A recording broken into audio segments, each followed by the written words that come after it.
whatever punishment they receive from us, it should be in love. And they should understand and appreciate it. The secret to discipline is healthy balance between corrective communication and punishment. Yes. So in disciplining, it should be healthy. You should have the motive that you are correcting the child, not just punishment or not just hatred, but punishment. Not just punishment, but communication. It should be balanced, so that when you even discipline the child would really appreciate and accept the kind of correction that he's receiving. There should be balance, healthy balance. It's very important. Now, example is that, for example, you're saying that the healthy balance example is given here is that, for example, if you have a young child, there should be less reasoning and more punishment. That's a healthy balance, because at early age, like the child is 3 years, 4 years, 5 years, you can't reason with him. He doesn't understand reasoning. No matter what you tell him, no, but he needs punishment. So he touches it, don't touch, he touches it. You cane him small, then the child will know that if I do this is what will happen. You can't tell him stop it. No. So at younger children, you don't reason with them. Less reason, more punishment. It's a healthy balance. And then for older children, you can do less punishment, more reason, because as they grow, they are getting JSS, upper primary, they are beginning to reason. Okay, so whatever they do wrong, they expect to be corrected. So at that stage, you let them understand what they are doing. If they continue, then you punish them. Okay, so you reason with them, let them appreciate, and that's it. Then that is healthy balance. But if as a child he is doing what is wrong, a young child who doesn't know much, and then there you want to reason with him, screaming, thinking that he should know. And then at older age, where he or she expect that you sit him or her down to let him or her appreciate that what he's doing is wrong, you rather want to use more punishment. The child will not. It's not a healthy balance. He will grow out of proportion. So discipline should be consistent. That is what we need to know. Should be consistent, in that discipline creates confusion in the mind of children when it is inconsistent. So inconsistent discipline definitely creates confusion. There should be consistency in discipline. If the child does what is wrong and you say, I'll cane you, you should cane him. If you say, if you do this is what will happen, you should. But if today he does it and nothing is done to him, the next time he know nothing will be done to him. Example is that when a child violates any rule like watching TV at all times, you must punish him. You say you don't watch TV or this program at this time, the child violates and will do it, you need to punish him. Don't do this and he does it, you need to punish him. Okay. Now, parents must present a unified front with punishment to avoid manipulation from the children and cause discord within the marriage. It's very important. When the father issues a command, the mother should support, even if he disagrees. He should support at that point, and then later they can sort out the difference. But if there is no uniformity in punishment, you do this today, it is wrong to daddy. You do it the next time, it is right to mommy. The child will get confused, and therefore it won't help the child. So there should be uniformity in punishment, and there shouldn't be any side that when daddy is punishing the child, mommy will want to go behind the child, and it won't help. Now, discipline should create intimacy instead of distance. We discipline to bring our children closer to us, not to create a distance. It's very important. Now, in this case, disobedience creates distance relationship in the family. So if the children begin to be disobedient, you see that there will be what? The relationship will be distant. So when you are disciplining them, you try to use discipline to bring them to understand what they are doing and let them get closer else it's very dangerous. But however, discipline shouldn't create a distance, but rather restore the intimacy. So that's why it should bring what intimacy. The parent, it shouldn't be that when daddy appears, then everybody, the children, they are all running away, because all that daddy knows is screaming, shouting, and punishment. It shouldn't be like that. But daddy punishes to bring the children to himself, and that is the best way. Now, discipline in anger can also cause unfair discipline, which may further alienate child instead of drawing him closer. So we shouldn't discipline in anger. When you are angry about something, you need to cool down before you get into punishment. Else, you can create some form of punishment that you will forever regret. If you are angry, you don't punish. Get yourself down. Because the person should know that what he's done is wrong, and therefore he should. So your punishment should, in the form of what? Bring closeness. So in anger, be careful of your punishment. Don't punish. Parents must consistently correct their children through communication, as God does to his children. Yes. So consistently, communication is important. So this is why we are punishing you. You did this, you did this, you did this. So you must do this. This is your punishment. The child will accept it and know that, yes, I did this, that is why I'm being punished. But not just anything. The child doesn't understand why you are punishing him. Yes, the child steals money. And then if you want to punish him, you can use any form of punishment. Sometimes you can use, you can scourge him sometimes, but even first, you don't have to scourge the child. You have to rather rebuke him, let him understand what he's doing, the consequences in it. And then if the next time he continues in it, then that one you need to introduce punishment. So that is how it must flow. In that way, the child will know the first one I did, I was spoken to. The next time I did, I'm punished. So you will be very careful. So parents must warn children so they can turn away from temptation. It's important.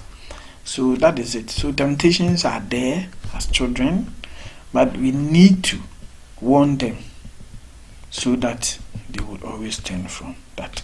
Now, when children too sin, when they sin, parent must consistently punish them in order to train them to honor God. Yes, when they sin and they need to be punished, we need to punish so they know that when you sin, punishment is there.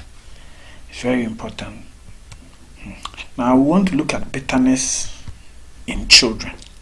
Bitterness in children. How discipline can bring bitterness in children. Now, parents will embitter their children by not disciplining them. So don't think that if you don't discipline your child, or daddy disciplines the child, and mommy will always be at the back of the child, always want to support the child, so that the child will love you. No. If you don't discipline your child, they get angered. They will grow in anger and in bitter. Because one of the quickest ways to develop bitterness in children is through not disciplining them. They will grow and they will look odd in society, and they will always blame their parents for that kind of life.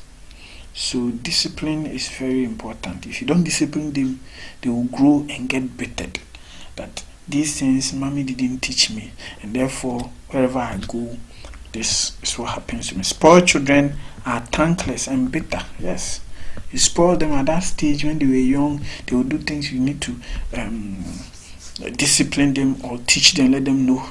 Then you are supporting them. They will grow wayward, and when they grow and society is rejecting them, they will always hate their parents. So when they are spoiled, they are always thankless. And because spoiled children got their way all the time, they are embittered whenever any authority does not give them what they want, or when life becomes difficult. Yes. So when they get spoiled, society begins to reject them, and therefore, because what they were getting. You were supporting them. Parents were supporting them even in their wrongdoings. They were not given any better training, and therefore, anywhere they go, they will expect that they will be treated that way. And when they don't get that, or life becomes difficult for them, they get bitter because they are different in society. Now, parents also embitter their children by never driving the foolishness, i.e., the sin, out of their heart through discipline. The sin is nearer to people. People will love to do what is wrong than do what is right. And therefore, if your child is not taught what is sin and how to drive sin out of him and help him grow in discipline, the child will always be embittered throughout his life. And so we should be very, very careful when handling the children. Now, parents will embitter their children by abusing them or giving improper discipline. If you don't discipline them well, in a way that if you abuse them, either verbally or physically, sow seed of anger or hatred in their hearts. And this is dangerous. You don't have to verbally abuse them.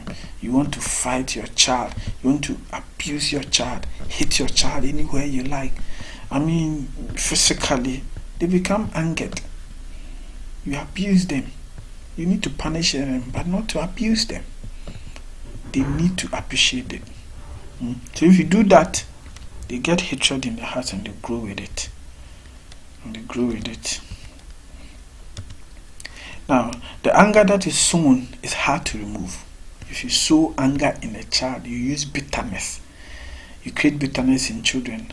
But angrily abusing them. You abuse them, and then this anger will live with them forever. Many times these children abuse others because of the anger that they receive. You punish them in anger. They become embittered. When a parent unwisely uses his or her anger, it trains the child to unwisely use his also. So children will learn, will mimic it. When you, the parents, are always in anger and using anger as a form of discipline or abuse on them, they will grow and accept that when somebody does wrong, you just need to be angered. So we need to work on that. And parents embitter their children when they neglect them. If you neglect your child, they get embittered. You feel they don't have anybody around them. So many children grow bitterness because their parents are never around for them. Some parents are never around. They lack the love and affection that causes them to grow bitterness. Yes, there's no love. They didn't receive love from their parents. Daddy, mommy was so busy. They were so busy for them. So they have no love and affection. They don't have that. They get embittered about their parents. Some parents work long hours in order to achieve certain amount of success and keeps them away from home, which has both emotional and spiritual effect on the children. It's very important. Long hours of work just to achieve or get money. You get all that, but the child will grow and will never forgive you because you are not there for them.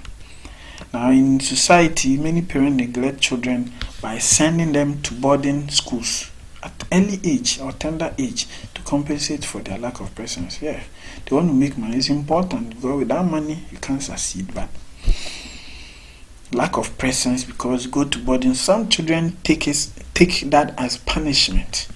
As punishment. You just want them out to go to schools, boarding school at early age. And they grow bitterness. They don't feel the love that they will want to receive from their parents. Now, it is not God's will for teachers or house help or babysitters to raise children. That is not why God gave to us. God gave to parents, married people. And therefore, He expects them to raise them. To raise their children. Although these people should play a role. We need them. We need babysitters. We need boarding school. We need all those things. But it's important for parents to be the primary influence in the lives of their children. You should have the primary influence. Let the children know you are their parent. And therefore, parents must therefore be careful not to neglect their children. You don't have to neglect your children. It is very, very, very important. Don't let the children feel that they are being neglected. Then parents will embitter their children by never encouraging them or showing them affections. Encouragement is very key. Healthy parents not only discipline their children, but also reward them. So the child knows, when I do wrong, I am punished, but when I do right, I am encouraged. It helps the child. It balances it. And then the child will really appreciate that. Now, parents should reward their children when they do well and discipline them in their wrongdoing. That is a healthy balance. He does what is wrong, then you punish him. He does what is right, then you reward him. He would grow to appreciate it. Now, children start to learn fairness by this balanced approach. If they know it, that it's not only about punishment, but it's also about a reward, then they will grow and love it. Now, parents also embitter their children by showing favoritism towards other siblings, which is very important. And you shouldn't show favoritism. Siblings become embittered against one another because of unwise parenting of favoritism. So if you buy 2 things, you give 1 to each. If you buy 3, you give 1 to each. If you have to buy something that is maybe costly for one, then it should be with a good reason. Maybe you say, if you are first in class, you get this. So I was first, you give it to me, I wasn't first. So that one is fair balance. You buy something for me because of an achievement. You do this, you get this. Then they will appreciate it. But if it's just you come, anytime you come, you want to show that you love one than the other, it's not healthy. These children will grow up disliking one another. There's a story in the Bible, Joseph and his brothers. Joseph's brothers hated Joseph because their father liked Joseph so much. He bought him coat of many colors, and they envied Joseph. So they plotted against him. So favoritism is something that is not good. It will create this liking among the children. They will grow and they will be embittered that daddy liked this. Me, if daddy had given me this opportunity, daddy had taken me to this school, I would also be. You take one to international school, you take one to the government school.